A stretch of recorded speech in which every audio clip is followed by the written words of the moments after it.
The Commando Order was issued by Adolf Hitler on 18 October 1942, stating that all Allied commandos encountered by German forces in Europe and Africa should be killed immediately without trial, even in proper uniforms or if they attempted to surrender. Any commando, a small group of commandos or a similar unit, agents and saboteurs not in proper uniforms, who fell into the hands of the German military forces by some means other than direct combat, were to be handed over immediately to the Sicherheitsdienst. The order, which was issued in secret, made it clear that failure to carry out these orders by any commander or officer would be considered to be an act of negligence punishable under German military law. This was in fact the second Commando Order, the first being issued by Generalfeldmarschall Gerd von Rundstedt on 21 July 1942, stipulating that parachutists should be handed over to the Gestapo. Shortly after World War II, at the Nuremberg trials, the Commando Order was found to be a direct breach of the laws of war, and German officers who carried out illegal executions under the Commando Order were found guilty of war crimes. Background: the Commando Order mentioned violations of the Geneva Conventions by Allied commando troops and cites these violations as justification for the order. It is widely believed that occurrences at Japan on a small raid on the Channel Island of Sark by the small-scale raiding force brought Hitler's rage to a head. Sark Raid on 19 August 1942. During this raid, a Canadian brigadier took a copy of the operational order ashore against explicit orders. The order was subsequently discovered on the beach by the Germans and found its way to Hitler. Among the dozens of pages of orders was an instruction to bind prisoners. The orders were for the Canadian forces participating in the raid, and not the commandos. Bodies of shot German prisoners with their hands tied were allegedly found by German forces after the battle. Sark Raid on the night of 3 to 4 October 1942. 10 men of the British small-scale raiding force and No. 12 Commando made an offensive raid on the Isle of Sark, called Operation Basalt, to reconnoiter and take some prisoners. During the raid, 5 prisoners were taken. To minimize the task of the guard left with the captives, the commandos tied the prisoners' hands. According to the British personnel, one prisoner allegedly started shouting to alert those in a hotel, and was shot dead. The remaining 4 prisoners were silenced by stuffing their mouths, according to Anders Lassen, with grass. En route to the beach, 3 prisoners made a break. Whether or not some had freed their hands during the firefight has never been established, nor is it known whether all 3 broke at the same time. 2 are believed to have been shot and 1 stabbed.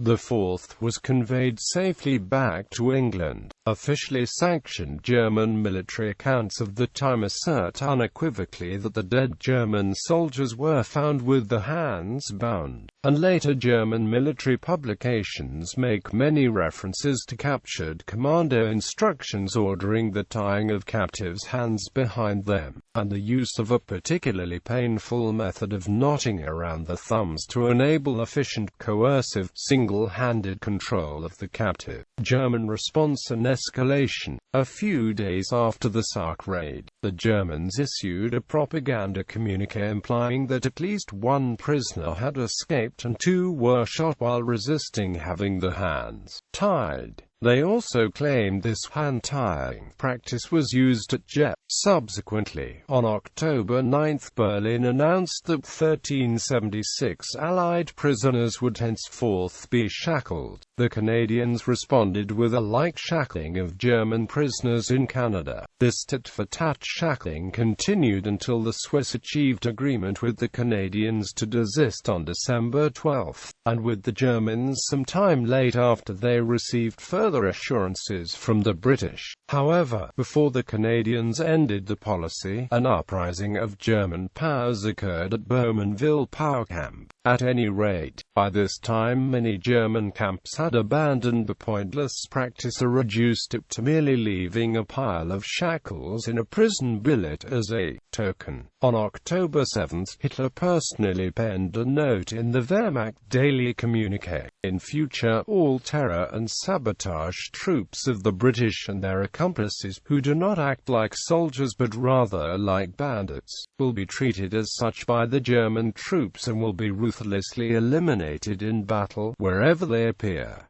In effect, on October 18, after much deliberation by high command lawyers, officers and staff, Hitler issued his Commando Order, a Commando Befehl in secret, with only 12 copies. The following day, Army Chief of Staff Alfred Jodl distributed copies with an appendix stating that the order was intended for commanders only and must not under any circumstances fall into enemy hands.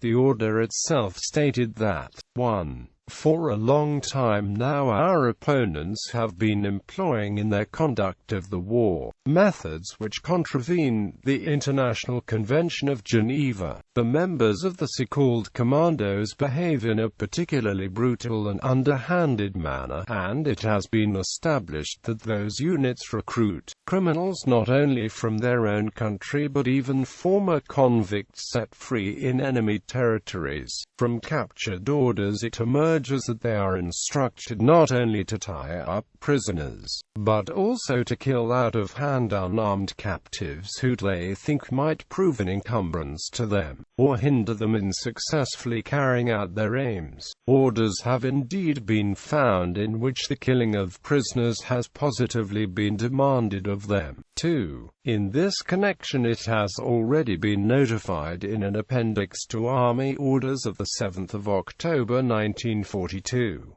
That in future, Germany will adopt the same methods against these sabotage units of the British and their allies, i.e., that, whenever they appear, they shall be ruthlessly destroyed by the German troops.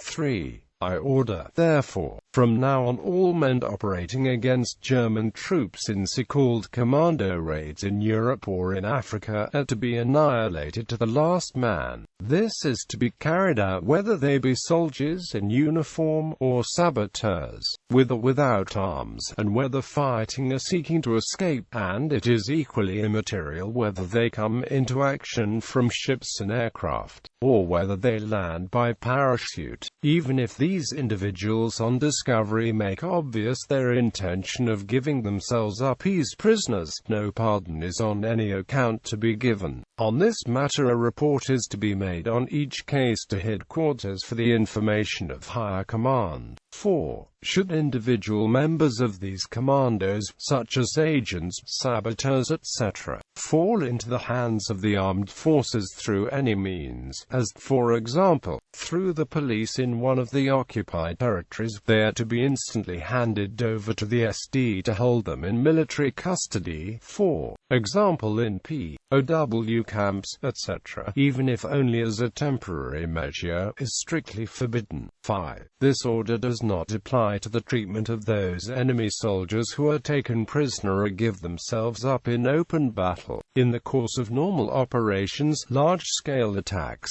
or in major assault landings or airborne operations. Neither does it apply to those who fall into our hands after a sea fight, nor to those enemy soldiers who, after air battle, seek to save their lives by parachute. 6. I will hold all commanders and officers responsible under military law for any omission to carry out this order, whether by failure in their duty to instruct the units accordingly, or if they themselves act contrary to it. Allied casualties. The Commando Order was invoked to order the death of an unknown number of Allied Special Operations Forces and behind-the-lines operators of the OSS, SOE, and other Special Forces elements. Commandos of these types captured were turned over to German security and police forces and transported to concentration camps for execution. The Gazette citation reporting the awarding of the GC to Yo Thomas describes this process in detail. The first victims were 7 officers of Operation Musketoon, who were shot in Sachsenhausen on the morning of the 23rd of October 1942. In November 1942, British survivors of Operation Freshman were executed. In December 1942, Royal Marine Commandos captured during Operation Franklin were executed under this order. After the captured Royal Marines were executed by a naval firing squad in Bordeaux. The commander of the Navy, Admiral Sark Raid, wrote in the Sicherheitsdienst war diary that the executions of the Royal Marines were something new in international law since the soldiers were wearing uniforms. The American historian Charles Thomas read that Raid's remarks about the executions in the Sicherheitsdienst war diary seemed to be some sort of ironic comment, which might have reflected a bad conscience on the part of Raider. On the 30th of July 1943, the captured 7-man crew of the Royal Norwegian Navy motor torpedo boat MTB 345 were executed by the Germans in Bergen, Norway on the basis of the Commando Order. January 1944, British LT William A. Miller escaped from Colditz Castle and vanished. It is speculated he was captured and killed in a KZ camp. In March 1944, 15 soldiers of the U.S. Army, including 2 officers, landed on the Italian coast as part of an US operation codenamed Guinea 2. They were captured and executed. After the Normandy landings, 34 SAS soldiers and a USAAF pilot were captured during Operation Bullbasket and executed. Most were shot, but 3 were killed by lethal injection while recovering from wounds in hospital. In September 1944, 7 British commandos were executed over 2 days at KZ Mauthausen, Austria. On the 21st of November 1944, U.S. Airman POW LT America OS Gallo was executed at Enschede, Holland by SS Unterscharführer Herbert Germuth by order of SS General Karl Eberhard Schongarth. On December 9, 1944, 5 U.S. airmen of the 20th Bombardment Squadron are captured and executed near Kaplitz, Czechoslovakia. Franz Strasser is tried and executed January 2, 1946 for participation in the killings. On December 27, 1944, U.S. Airman POW LT Lester J. Epstein is captured near Bastogne, Belgique. In January 1945, his shallow grave is found. His head had been smashed in by rifle butts. Between October 1944 and March 1945, 9 men of the United States Army Air Corps were summarily executed after being shot down and captured in Jurgens Troops District. The known names were Sergeant Willard P. Perry, Sergeant Robert W. Garrison, Private Ray R. Herman, 2nd Lieutenant William A. Duke, 2nd Lieutenant Archibald B. Monroe, Private Jimmy R. Heathman, Lieutenant William H. Foreman, and Private Robert T. McDonnell. When Moszarski reminded him that the killing of POWs was defined as criminal under the Hague and Geneva Conventions, Stroop responded, "It was common knowledge that American flyers were terrorists and murderers who used methods contrary to civilized norms. We were given a statement to that effect from the highest authorities.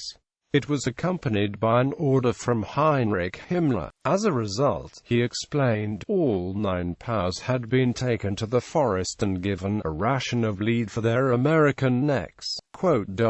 On the 24th of January 1945, 9 OS men, including LT Holdgreen of the Dawes mission, and others of the Houseboat mission, and 4 British SOE agents, and AP war correspondent Joseph Morton were shot at Mauthausen by SS Hauptsturmführer Georg Bachmeier on orders of Ernst Kaltenbrunner. Joseph Morton was the only Allied correspondent to be executed by the Axis during World War II. In 1945, Jack Taylor and the DuPont mission were captured by the men of Gestapo agent Johann Sanitzer. Sanitzer asked the RSHA for instructions on a possible deal that Taylor proposed, but Kaltenbrunner's staff reminded him of Hitler's edict that all captured officers attached to foreign missions were to be executed. Taylor was convicted of espionage, though he claimed to be an ordinary soldier.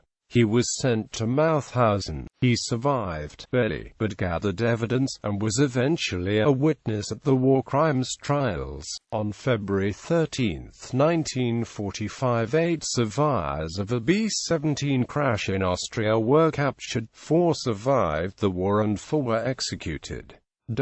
War crime. The laws of war as they stood in 1942 were unequivocal on this point.